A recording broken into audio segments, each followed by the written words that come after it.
This is a case study involving a client of ours who was a bus operator. He was divorced, had no kids. He was current on his house payment, current on 2 credit cards. He was behind on 1 credit card. The total balance there was $30,000. And he got sued by Wells Fargo on that credit card debt. He got sued right before he came into our office. One thing to point out here, 80% of our clients either experienced a divorce or loss of income. He really had both. As a result of the divorce, the household income went down. He was unable to pay the $30,000 credit card. The other thing is that people are unaware that you can get sued on an old credit card debt. That's perfectly okay.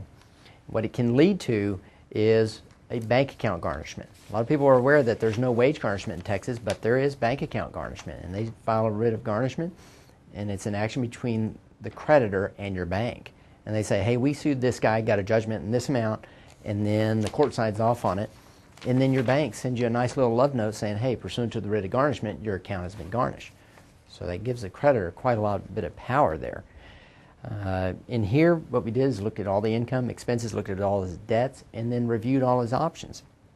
First option there we'd like to look at is see if you have enough income left over after you've covered your living expenses, covered all the debt on your own. Well, he only had $320 left over each month after covering his living expenses to pay for his credit cards.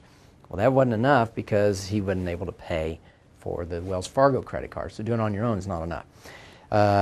We looked at trying to do a debt management plan, but that would be a pretty large payment for $50,000. It would be close to maybe $1,000 a month, and he only had $320.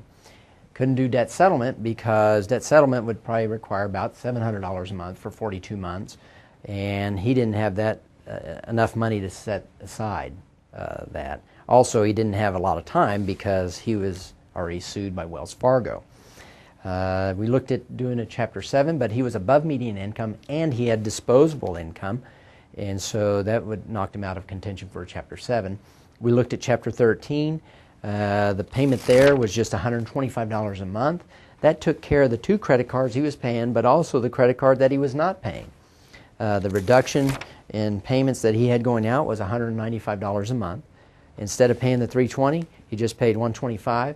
That $125 took care of the $50,000 in debt, and then at the end of the case, he'll be debt-free. I hope that helps when you evaluate your debt problems. If you need help evaluating your debt problems, call me at 930-7000 for a free consultation.